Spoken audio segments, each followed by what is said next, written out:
So with that said, let's jump in. I'm not going to take much time on this. The last time I did the seller packet, I took too much time and didn't leave time for Dan and Aaron to talk about how to weave it into KV Core. So I'm just going to start with an overarching statement of Aaron and I met on these packets for several weeks in a row and refined them. By intention, by design, they're not an exhaustive 30-page buyer packet.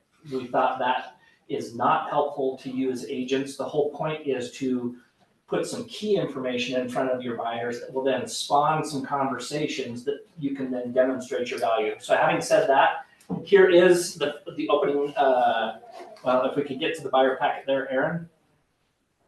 There we go. The opening phrase on this is so simple. Everybody knows this, right? When you show somebody a home, what do you sell it on? What is the primary thing you sell it on? Right, which is tied to logic or emotion? Emotion. Emotion. The vast majority of times we sell people on the emotion of the experience and we backfill later with logic. I didn't come up with that phrase. Most of your industry pundits, your Brian Buffini's and everybody else say that, they understand that. And so right out of the gate, finding your dream home. I mean, that just gets people in a mode right away of like, yes, that's why we're meeting with you. So great opening statement. And I will just say on this front page, a reminder, go back one, Aaron, or back the other way. There we go. We can customize this to you. You should customize this to you. Please do not send us out with agent name. Okay, somebody got my joke. Thanks, Stan. Everybody in the room here is like, what? I've done that. Yeah, don't send out agent name. Put your name. All right, go ahead, Aaron. Next slide. Your logo here. Yeah. Okay, so Premier Service. Now, you know what? You have to demonstrate the Premier Service. We're going to speak to it. We're going to give you the opportunity and essentially give you a list of things, and you don't need to march through every one of these categories. This is going to be a leave behind. So find the ones that are most important to you, the ones that you can articulate the best, and concentrate on them, right? So whether you are the nurturing type like my wife is, and she'll be there every step of the way, she'll spend time on the first section, or finding and presenting homes, I'm a data hound, right? I know how to find properties better than anybody else. You kind of get the idea here. All of these things you have a component of, but concentrate on the ones that are best to you. Jen, what are you best at? Probably relationships. Guidance and advisement. I'm not going to lie to you. I'm going to be there all along the way. And I hope when we talk about guidance and advisement, you have thought through your dialogue of the ecosystem, right? I'm not your average agent. Our company's not the average company. We have taken a holistic approach to the buying process, right? And you can talk about lending and title and 203K loans and everything else that we can weave in here. All right, expert negotiations. I kill it. People see me and they just cave on negotiations. Whatever your dialogue is, network of professionals, ensuring a successful purchase, right? Now, how do we really do that? How do you ensure a successful purchase? Getting to know a buyer's needs. Oh, hey, there's a key. So I'm going to telegraph in advance to you, we're going to sit down and spend a little time, because what I don't want you to do is get frustrated. And this is a setup. We're going to get very specific about where you want to be, what you need to be in, blah, blah, blah. And we're going to ignore all the noise on the side because it's not going to fit your needs, right? And then when we get to that point, I'm going to get you under contract, and we're going to negotiate well and put you in touch with the right language and titles and remove as many variables as possible, therefore having a high probability of ensuring your success. Okay, next page. Okay, eye candy. I call this the RE/MAX eye candy. For the average person, think like the average person out there. They know some of these names. They don't know all of them. They don't. It's new. It's gaining some momentum. It's the latest version of EXP, in case you're wondering. Which EXP was a version of KW. They just employed a pyramid scheme. Fathom Real Estate, they may not know. Coldwell Banker, they may think it's a bank, but just about everybody knows who RE/MAX is. So that's cool, but it's also cool to know that our productivity per agent is off the charts compared to others. Why does that matter to your client? Experience. Okay, give me more than a word, me. Well, experience and knowledge, when you do things over and over again, you become better than the people who do it once in a while. Oh man, we should capture that.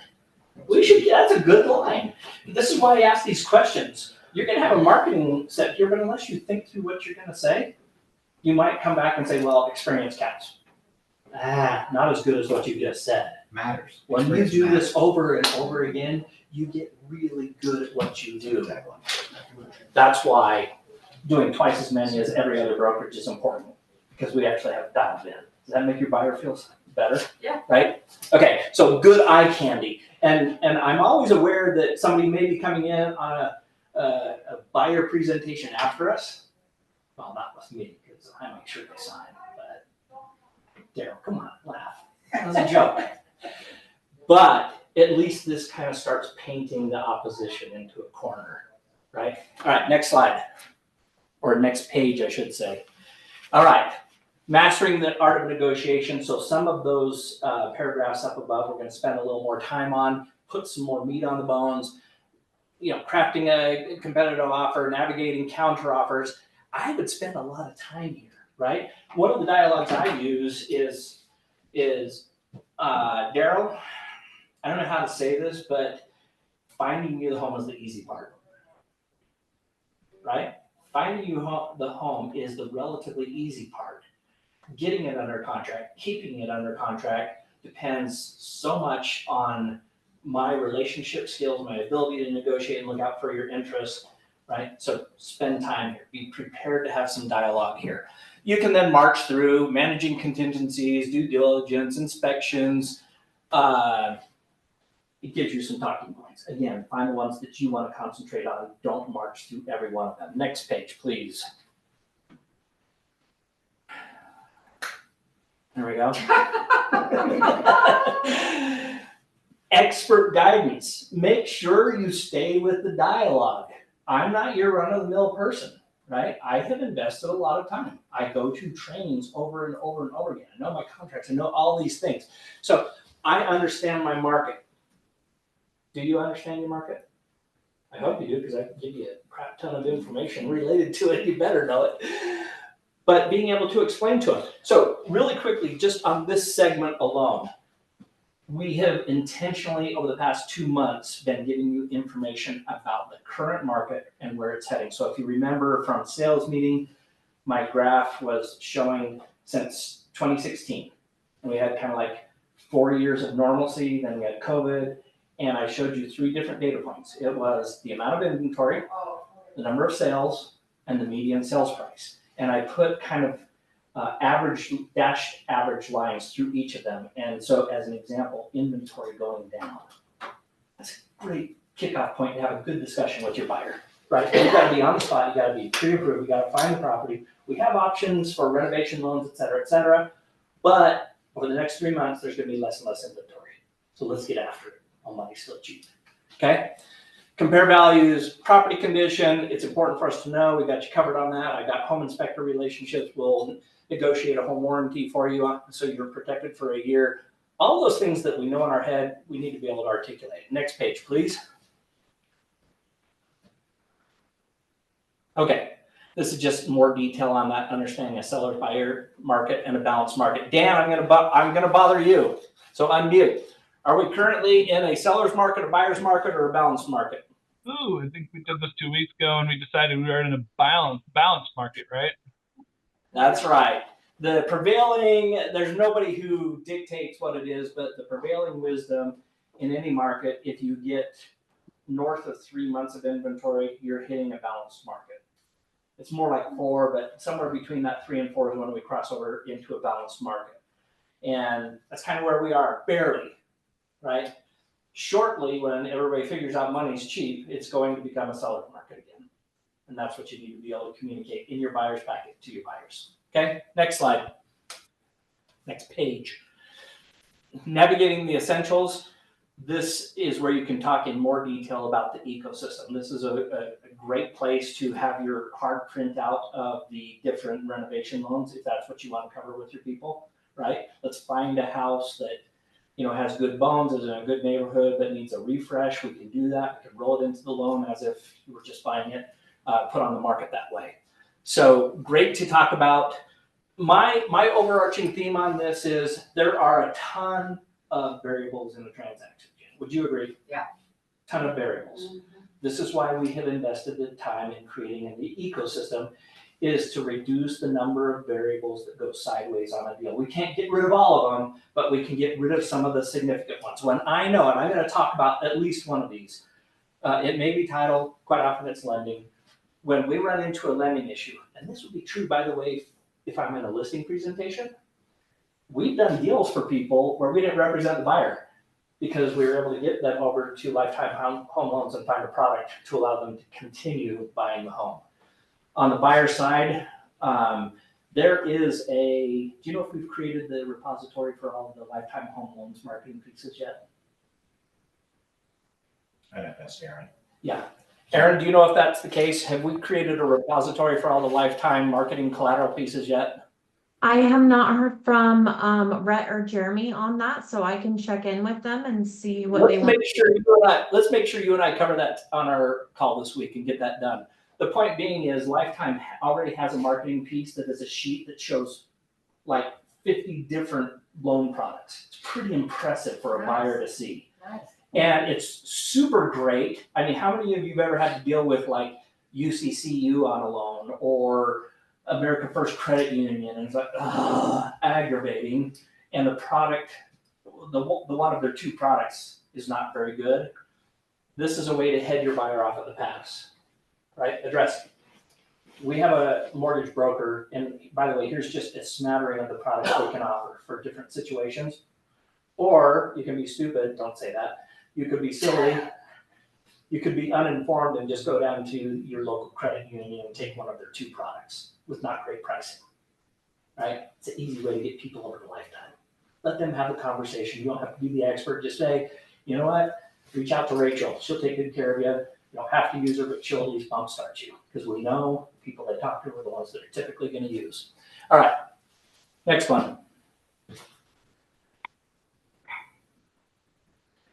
All right, and this is what, even though my wife is an example of this. When you do the personality test, she's an amiable, but even she likes to see a logical flow to things and understand what the process is. This is why we included this. Hey, and you don't need to spend a lot of time on this. If you have a nervous first-time home buyer, probably spend more time. If they've done a transaction before, this is just a reminder that you're going to march them through a process. But hey, in order. We need to secure your pre-approval. That's first and foremost. We're going to clarify all the questions we're going to ask you, right? So that we don't waste your time, make you frustrated on houses you can't buy. We're going to then go and evaluate properties. This is where we start looking. If we've done a good job here, this is going to be relatively painless, right? Then we're going to make our selection and then submit an offer. The list continues on to the next page. Negotiate, we've already covered that, and so they'll understand how good of a negotiator you are. We're going to do a home inspection, make sure there's not problems with the property, lock in your financing, conduct the appraisal, examine the closing. What are we doing with this whole slide deck, by the way? 12-step program. It's a 12-step program. Good one. We're establishing our value. Yeah. We know the value we bring. Your client doesn't. All of a sudden they'll be like, oh my gosh, you're covering all of that? Which helps diminish how much are you making, right? When they see that, those questions tend to go away. Yeah. So make sure you do a good job with it. You now have the marketing piece in front of you. Okay, next. Hey, Matt, before we go on here, if we can go back one slide, I was having a conversation with Aaron like 2 minutes before this meeting began. But one slide I'd love to see put in here is I think there's 12 really easy steps here that says, hey, from A to Z or 1 to 12, this is how I'm going to get you to the closing table. But the reality is in between each one of those steps are layers and layers of several things. One is the experience I bring to the table, the networking and that I bring to the table. So and then also the random things that I've dealt with over the years that I bring to the table, right? And so I really like this piece from NAR that has 105 different things that we do as agents when we help with buyers. And so I've asked Aaron to somehow create a slide that says, you know what, like I know it's 1 to 12, but there's also a billion other things that 150 other things that we do, depending on the transaction, to help these things, get to a closed stage. So again, like kind of how you finished your last call. What I'm going to say the question that I hate when teachers say that, but like, guess what I'm thinking question. How did you finish your last call, Matt? Well, the end. The end. You said no. Isn't it awesome to network with these professionals like from Lifetime? And it shows our value, right? And so I think these slides, what we're trying to do is we're trying to demonstrate our value, demonstrate our worth. We're asking for a significant amount of money. A small percentage equals a lot of money, but we are worth it. And let me show you why. Yeah. I love the fact that you brought up, I mean, there's a group out of Florida, they did like a 300 things, or NAR is 105 things. The number doesn't matter. I call it either an eye candy slide or a hard copy that I have there that's 10 pages long to, if you want to thumb through this, you can, I don't care how you address it, but if you need supplemental help on the 12-step program, which I love that, I'm going to continue to use that. Most of the people, by the time you get through these steps, I think will have a good idea. But man, if you want to cement it, and I love your point, Dan. In between each of these 12 steps, there's a lot of intermediate steps. These are just the big paragraph headings. So awesome. I really like what Dan is saying too, Matt. This is Haley. That really hurts. I'm standing right here and I can hear what you're saying. You don't say I like what Matt and Dan are saying. You just said I like what Dan's saying. Oh, I always like what you say, Matt. That's obvious. But I do think that, buyers in the new environment that we're dealing with are going to try to kind of go it alone a little more. And if they kind of see these 12 things, they're going to kind of be in their mind, oh, okay, I can do that. I can do that. Yeah, I've got that. I can do that. So I do think there might be some value in overwhelming them a little bit with really what goes on behind the scenes and the depth and the breadth of the value that we do bring after doing this for 25 years or however long we've been doing it. So anyway, I think there's some value there. Right, Haley. Haley, when a buyer says, "Oh, I'm going to lock in financing," are they going to Google someone and some search result is going to tell them who the best lender is, or are they going to trust someone who's been in the business for 25 years, has built relationships, knows who's good, who's bad, and can help them get to someone who's going to give them the best thing for something they're going to have for 30 years, 7 to 10 years, right? They're going to have a mortgage for a long time. It's going to cost them a significant amount of money. That's a lot of value you bring to the table.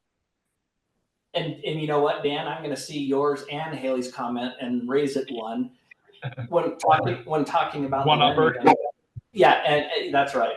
No, seriously, think about this. We were having this conversation a little bit in the training before, but the fact that we own Lifetime Home Loans, which is the #1 lending brokerage in Utah, and there's a reason why, and now I'm going to give them why it matters to them. Because we have so much flexibility when it comes to financing, because I have found in my experience in the industry, a lot of times where people lost out on properties because they couldn't get financing done, right? And that's a real thing. I think we can all say that with our experience. But the difference is, because we have this affiliation and we own Lifetime Home Loans, and I have that sheet of 50 different products, I have yet to find a client that can't qualify for a property, because we have so many products available. And oh, by the way, if rates were to come down after you lock, we can always start with another lender and relock, which is flexibility a lot of people don't have. So those are a couple of what's in it for me as the buyer that most agents won't be able to say. And then you could also have a horror story for any one of these scenarios that establishes your value. You know what? Here's a couple of experiences I've had in the past, and this is why these things are so important. Right. Okay. Awesome. Great comment, Haley. Appreciate it. Next page, please, Aaron. Gold Nation. All right. This one's a little bit, more so in the past, a little still in the current, is our agents aren't particularly good in translating this into value add for the client. If somebody's working with a seller, right? Oh, okay. Well, we have a lot of buyers coming from our affiliates in these different states, and there's some natural conduits. And Dan does a great presentation, kind of showing heat maps, and it really makes a compelling argument. But what do we say in a buyer packet about this networking relationship we have? What's the value added? Who cares if you're representing a buyer? Is there anything? Is there a value? Kelly's nodding her head yes. Dan has a comment. Go ahead, Dan. Well, so specifically, something that jumps to mind that I think is going to help us the most is our lending group, right? As our lending group grows and gets into other states, as we are actively doing right now, currently doing deals, our lending group just becomes stronger and stronger, right? And then they're going to be able to command better relationships, better deals for our buyers. And so that's specifically something that's going to help our clients. You know, my one client in Lehigh is going to get a better deal because of what Lifetime Home Loans is doing across these state lines, which I think is really good. Okay, here's one that I was hoping somebody would say, but for sake of time, I'm going to throw it out there. Does your buyer client always buy in Utah? No. Do you have people in your SOI who are like, man, it's been great working with you, but we're moving to Florida? Yeah. Or we're moving to Southern California or to Seattle or whatever.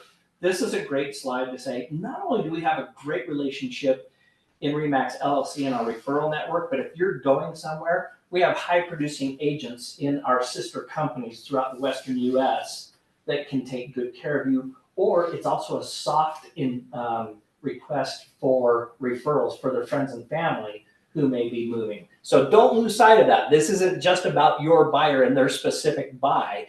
It's a way to tap into their SOI and even those that are moving out of state and helping it monetize for you. Okay, next.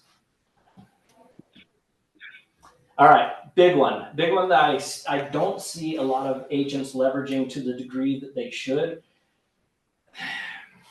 When you look at the demographics, right, you got your boomers, you have your Gen X, you have your Gen Y, you got the millennials, you got the Gen Z. The later age demographics, this is a big deal, right? Knowing that you have the ability or you have a way of giving back, so you're not just about the money. And you know what? My youngest, my 6-year caboose out of 5, spent 3 weeks at Primary Children's when he was born. You know, if I think about it too much, I'll start to get a little emotional, but he's a thriving kid. He's almost 21 years next month. And I look at this, and a lot of people have connections to things like this, and the ability to share a story about somebody you know or your personal experience, and this is why you give back. Man, you just personalized it, right? Do I feel bad about that it also ties into my business? Not at all, because I'm an advocate for, you know, the Children's Miracle Network, Primary Children's. And what's the name of the one in Lehigh, Dan? Yeah, correct. The Children's Hospital in Lehigh off of 2100 North. We did this a week ago. I gave you time to prep. It's just, But it's still just Primary Children's, there's the Lehigh campus. It's still, thank you, Giselle. I'm so glad that you're on the call. you're welcome. Plus, look at you. Your hair looks great today. Oh, thank you, Matt. That's so nice. You're welcome. The point being is, it's so great for people who don't know us like intimately to be like, hey, listen, I'm going to do a good job for you, but I hope you also understand we really do take seriously giving back. One, I like what I do for a living because I'm helping building better families, communities, neighborhoods, but we also have the opportunity, and your house has the opportunity to contribute to the Children's Miracle Network. And then go into the details. You know what? Now you got the emotion and the logic going. You're cooking with gas. So, okay, next. Intermountain Health Primary Children's Hospital, Larry H. and Gail Miller Family Campus in Lehigh. I like Jachelle's version, Primary Children's Lehigh. And Okay. Dan, your hair looks really nice today too. Thank you. I spent quite a bit of time on it. Hey, how's mine looking right about here? The usual. The usual. All right, so I'm going to wrap up here. I'm going to actually use this slide to kick over to Aaron and Dan about what we can do to tweak and modify a little bit more the buyer packet. But that's the buyer packet. I hope you see it's relatively simple. It's going to put something in front of people. It's going to be a leave behind to remind all of the things, hopefully, that you do a good job talking to, so that they seal the deal with you as their buyer's agent. Okay, Aaron, Dan? Yeah, I just wanted to come over and let you guys know if you guys want this customized with your photo and contact information, reach out to me or Taylor on our team and we're able to get that done for you. It's complimentary of Remax Associates. So everything that you see here with the template I just need your photo, your bio and contact info. And if you have a couple testimonials, we can put it on there as well. If for some reason you want like maybe an additional 4 pages, or maybe this just isn't your cup of tea and you want to do something completely different, we offer that service as well. And so we can set up a meeting and then I can give you an estimate of how much that would cost to do a custom buyer packet. Hey, Aaron? Yeah. Just a placeholder for you and me. Let's, you and I, digest the info that AA presented before on home improvement loans. And that could be something kind of canned that we could drop in for those people who are going to be specifically talking to that. Okay. Sounds good. I can do that. The wheel. Okay. And if you don't have my contact info, here it is. So aaron@amg.media, or my phone is 801-382-8522. So just reach out to us and we're happy to help get this ready for you guys. We'll do it as a PDF. We can also get it printed in the Union Park office. Madison's sitting there and she can print off some really nice brochures for you that you can present. I know some agents will do 10 at a time so that they have them at their desk ready to go whenever they have a buyer. So just know those are options. If you're not in the Union Park office, we can ship them to you. So if you don't have to be in the Salt Lake City area to pick them up, we can get them shipped off to you. Any questions about that? What is if you're outside of the Salt Lake area, what's kind of the turnaround time from the time you update the PDF to give Madison the go ahead to print to getting them to the agent? It's about 3 days, I would say, to get them there. And so that's why usually people will have like 10 on hand so that you just have them ready to go in your office. Because this isn't, you don't change it for each client, right? It doesn't have their name or contact information on it. So if you get 10 printed up, then you have them there and you can just go. And the same thing with the seller packets. We made it so that you are able to have 10 and then you're able to print off like a CMA packet with it, you know, and run with that. That's more customizable that you can just print on the copier. So I would suggest doing 10 at a time. Awesome. But yeah, it's like 3 business days because of mail and everything. So if you're closer and you want to pick it up, it's a little faster. I would say we could get it to you the next business day. So Daryl just raised his hand and said he's available to do deliveries for free. I was like, really? If you're willing to wait long enough. All right. And then Dan, do you want to take over and I'll stop sharing and you can share yours? Okay. Yeah, absolutely. Yep. Let's see. Did I do it? It looks like it's trying. Baby steps. Yep, we can see it. Okay. So Core Present, right? We've really focused on Core Present for sellers in creating listing presentations. But there's 2 other sides. One of the other sides is buyers, right? So you have presentation for buyers. And there's 3 things that they offer with their presentations for buyers. Win the representation, the buyer tour, and then win the offer. So win the representation. Erin and her team will have this package that Matt just went over uploaded into your Core Present. So you'll be able to take this presentation, plug it into your Core Present, and send it to someone. So that's a real easy way to share it. You can share it with a link. You can share it as, with someone and thumb through this with your iPad or touchscreen or whatever. And it's a really easy way to do it. But there's also a couple other things I wanted to show as well from CorePresent. And I think the buyer tour is something that's actually really cool. So I went through this before. I cheated and I uploaded already a bunch of MLSs. Some MLSs in the Traverse Mountain area of homes that my clients might want to see. I think over the last couple of years, too many of us have run around for 1 or 2 listings because that's how many options there were. But hopefully we're in a point where our options are a little bit greater and our clients may want to see more than one home on a buyer tour. If they do, boy, this is a real easy way to present that to them. So I entered in all these MLSs, it found them, and so I'll hit save and continue from here. And then it creates this presentation that's really pretty dang slick. So I had my wife in here as my default client.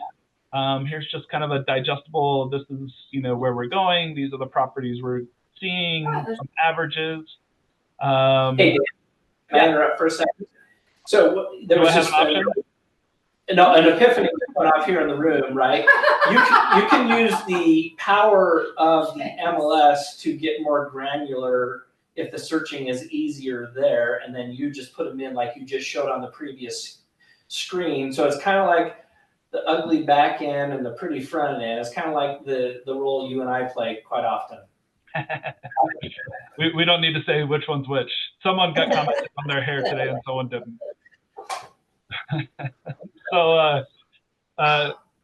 So yeah, right, and that's exactly what I did, Matt. Is in this previous screen here, I added the listings that I wanted to see. I got those listings from the MLS, right? And then I just punched in each one of those MLS numbers, and you just have to separate them with a comma, and they load up very easily.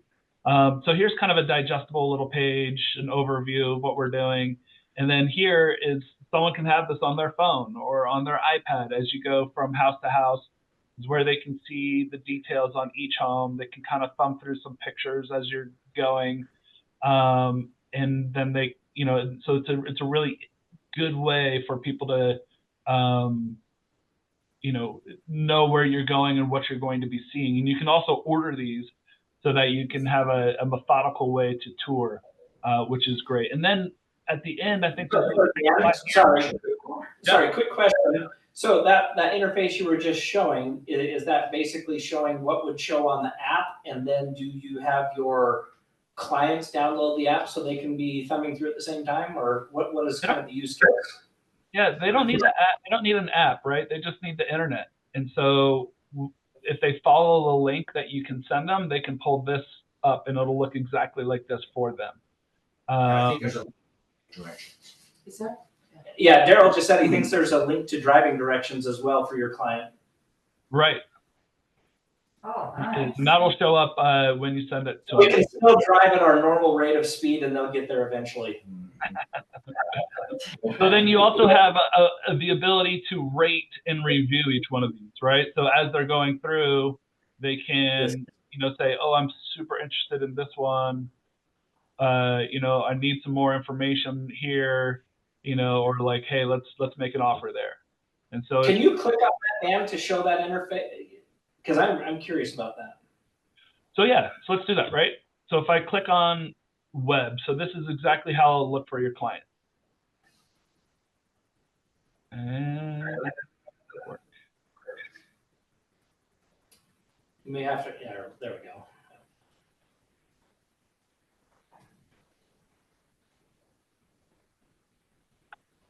so as they're, this is exactly how to look for them, right? And so from here, if they're on their iPhone, you can click on this and it'll give you directions of how to get to 2768 Chestnut Street.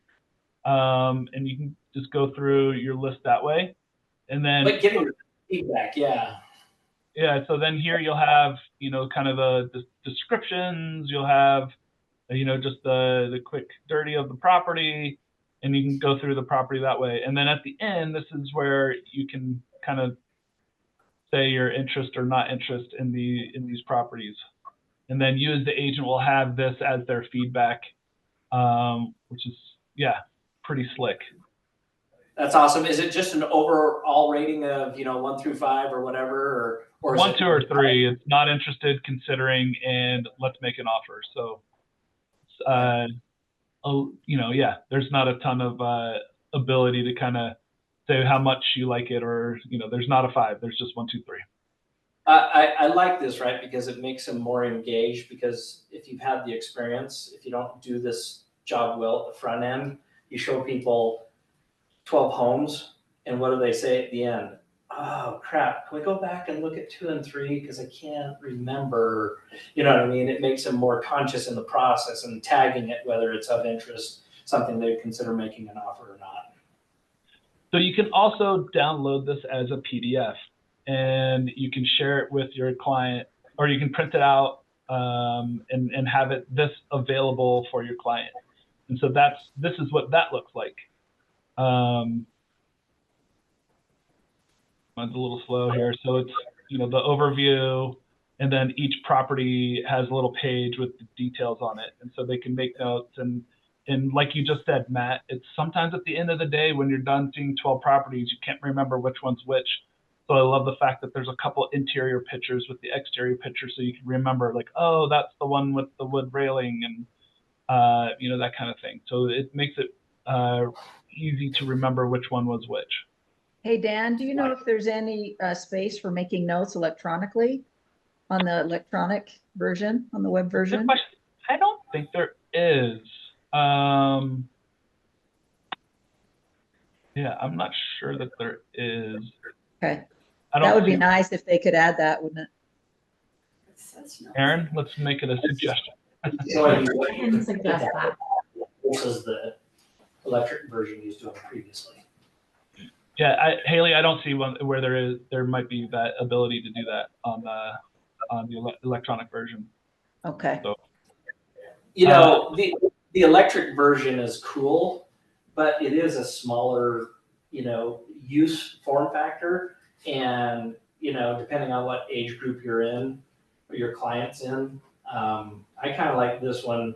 Hand them a pen, write the notes, and take pictures of it. Got the scale there too. Yeah. Matt, you have a little more option here as far as interested to offer on the PDF version, where you can bubble in, the 1 to 5. So that's what that looks like. I think it's a really slick presentation method. I think coupling these is probably the right way to go. Bring this printed off version so that people can kind of look through it, touch it as they go, but then send the electronic version as well, so they can see all of the pictures, which is probably what they want. And that way you're really guiding your clients, eyeballs, and making sure that they stay on your website and that kind of thing. So I think that's probably a best practice there. Okay. Giselle has raised her hand. Yes, Giselle. This is just kind of a side note, but you were mentioning about the electronic notes. Something that I kind of like to do when I'm taking buyers around. I know everybody loves to do the whole electronic thing and keeping it that way, but I still print out my the listings, and I think it really shows the buyer that you're really invested in what they're looking at. I take notes on the paper, the listing paperwork, and they see me taking notes. And then if they want the notes afterwards, I'll just say, and I'll even write down things that they mentioned in the house, so that they can remember. So I kind of like to do that as like an added value, so the buyer knows that you're really paying attention to what they like, and you're, keeping track for them, because they don't know what to do. They don't think about doing that. So that's just something that I think, even though the electronic version would be cool, that's just a little tip that I like to do with buyers, so that they know that I'm actually care about what they're looking for. And I love that. That last version Dan just showed was to be printed out. And so much like you're saying, Giselle, I love that, because then you tell them, hey, when I get back to the office, I'm going to scan this in and send it to you, so you have a record as well. Awesome. No, that's great, right? And this allows you the flexibility of both, of having the physical copy the information, a handful of pictures, and then a place to do notes. And then you can also send them the full listings with all of the photos, and they can succinctly go through the ones that they saw that day and give you comments and feedback, which is always helpful. So there's two other places, like win the offer. If you wanted to get with your client and say, hey, what should we offer on this? And you wanted to do something that's a little above and beyond as far as giving them information, a CMA with, your opinion on value, like this is a really good place to do that. So one of the properties that we saw on that was on the previous screen is this one, 5934 West Valley View Road. We're not finding it. In Lehigh, see if it pulls it up. It did before. So we found it. This got the square footage wrong again. So this is the first thing that I want to check when I'm looking at these listings or doing this for folks. Anything on Court Present, you got to make sure the square footage is correct. It was an unfinished basement, so the bedroom count's correct. And for whatever reason, that's way wrong. It's actually built in 23. So again, just make sure that information's right. And then we're gonna find, the CMA tool that we were familiar with before. There's a lack of solds in that area for whatever reason. It's probably because it's focusing on just that bed count and not looking at other homes, maybe with finished basements or an additional bedroom on the main floor that would be comparables. And so when you do change that bed count here, it does offer a lot more comparables that way. Again, you can tighten this range or spread this out, but that's the default range is 20% on either side. And then it also defaults to 6 months, the close dates of the last 6 months. And so I've got a pretty good sample size for our purposes here of comparables. So I'll hit build CMA. And we kind of did this last week, so we're not going to do this again. But here's the place where you can go through and you can see which comparables you like, which ones you want to feature on your bar graph, so that your clients see which those properties first here. They can see all of the properties in comparables by clicking here, but these bar graphs, only the ones that are featured are going to populate here. And when you find the right ones here, then you click on your create presentation. And here your clients can see what you think the property is worth. They can see this is the slide that maybe you've already created with Matt and Aaron with the value of a buyer. They can see, what you think the property is worth with the CMA slide, and you can have your flag saying, I think we're worth XYZ, and then have the data to back it up. So this is something that's really easy to share with the clients. So you can help, you can provide more value as far as an offer. So you can say, this is why I think we should offer X. Yeah, Matt? So on that map slide, don't go back, but when you were on the interface that was the map slide, that's where you can very rapidly say, yeah, that's not a good comp, that's not a good comp. And then you also have the ability to use an MLS number to add to the map, correct? That's right. Yep. So it's very tweakable, customizable, right? I would never advocate smoking the books for a client, but we just know the nuances of different neighborhoods. And, if you're, a quarter mile this way, it's not a comp. And there's one that's maybe outside the 20% range that is barely outside that is a good comp. You can really tweak this and make it more usable for your client when you're trying to, and we all get to do this, we all get to explain to our buyers why it's a good deal, why we should put an offer on this one, because some of them have this inherent mindset that we're just concerned about a paycheck. And so this is where your ability to parse data and show them it's not just your opinion, the data is backing it up, is so important. Yeah, I mean, I think these are a couple tools within Core Present that help us look like more professional, help us look like we're providing more value. And so I really like buyer tools. I think that's a really great way to share with your client the properties that you'll see, help them review the properties you've seen and which ones they like and remember.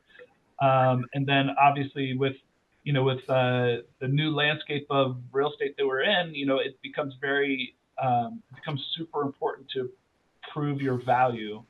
And through the presentation that Aaron's created, and then I think with the tools that KV Core has, we can put this in front of people and really differentiate yourself as the professional. So hopefully this is helpful today, guys. Any questions on KV Core or the listing presentation or the buyer presentation? I have one. I just sent this message to Aaron. Can you or Dan show on the win the representation column how easy it is to drop the buyer packet in as a component of that, or is that something for another class? We can try. So I had saved the Core Present, and Aaron thinks she's added it to the library, and I'm not sure I can find it just yet. Aaron, is it in my slide deck? Yeah, it should be in everybody's slide deck in there. Okay. I'll show you where it should be when it's working correctly. So if we're in Core Present, if we click on the top right, Presentation Library, and then here we have all the headings in the typical presentation package. We can also click on all slides. And here is where I might find the slide. It should be in the marketing buyer activity is where I put all the ones that are just the buyer presentation. Now, when we get to like Remax versus the industry, that's for the buyer and seller presentation. So I don't have it in there. But all of the buyer ones will be. Oh, weird. Yeah, there. Let me. I don't see it just yet. It's in the market buyer activity. But in the next few minutes, it will be, Matt, if you wanted to start a buyer presentation. So you would click the start on that with the presentation, and then you'd go select from the library and drop it in. Correct. So you click start, and then you'd get to this section, and it's going to be in one of these two sections, either why I'm the right fit or marketing and buyer activity. And then you can click here, add slide. So once it's in the library, then this is how you add it to your actual presentation. And you would just click included. So for now, click like the seller buyer giving back to the right there. If that was the buyer packet, you would be able to select it. Yeah, and so KV Core has their own slides. Good, not great. Aaron's are great. And so when you can use some of these if you like them, you can read through them, and they talk about buyer's agent compensation and some other good stuff. So at some point in the really near future, all of our buyer packet will be there as one item.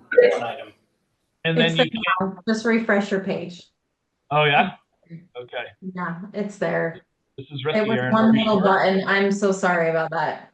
Oh, all good. You should be able to see it. So Heyo. So like the Remax versus the industry, and then you would just select that one, right? Or the CMA packet. So yeah, it'll be up there soon. Giselle, you have a question? Yeah, I was just curious when you were doing the CMA part, why was that information in there not accurate? Like none of it, like the year built wasn't, and the square footage. Where is KV Core pulling that information from? County records. And so Okay. This is Zillow, Realtor, all the websites, they all have the same issue, is they pull from county records. And so Okay. County records shows above grade square footage, and it lists it separately than below grade square footage. And so because the county does that, it only grabs the above grade square footage. It doesn't know to grab the basement as well. And so it's the same problem if you jumped on Zillow, if you looked up that house, it would only have that information. Okay. And so, you know, when you, the agent or the buyer, goes in to look at your online valuation, you should verify that, you know, that information is correct. And mostly it's just because they haven't added the basement. I mean, is there any other reason that that would be different? It's just mostly basement square footage that needs to be included. Right. It's almost always basement square footage. Now, if somebody added square footage to their home and didn't get a permit, and so the county doesn't know it exists, that would also be an issue there as well. Okay. We have 90% of the homes in Utah. And I've So, never run across the year built. I think that's the first time, Dan, that I've seen. I know. That was the first time for me too. So somewhere along the way, the county said that, you know, that was a year built. So that was interesting. Sometimes you get an effective year built, right? So it may have been built in 1980 and they do a major renovation and they give it effective year built of 2010. You know, the reality though is if I didn't change it, it wouldn't have changed anything about the CMA because that wasn't part of my search parameters. I didn't care about year built. I might choose to modify that, and then it would matter, but for that particular one, it didn't. Designates the area too. Awesome. Okay, guys. Good stuff. Well, hopefully you're able to use these tools. You know, make your buyer presentations a little bit more meaty when you're meeting with folks, and let them know what your real value is. And hopefully this is a way you can win more buyers. Matt, are your sheets loaded into KV Core? The sheets that you created, are they going to be? It can be. Yeah. Sure. Yeah. All right. Well, Dan, Aaron, everybody joining the call, thank you. Good information. I feel like between the previous presentation and this one, we've got a little bit of a fire hose going this morning. So the admonition is always get in yourself. It's one thing to see it presented on screen. Your learning really takes place when you actually start doing it yourself. So if you're serious about learning, you know, to use KV Core, go and start implementing this. It doesn't have to be dialed in perfect, but you're gonna start building that base of knowledge. And Aaron is always a great resource if you hit a stumbling block. Yes.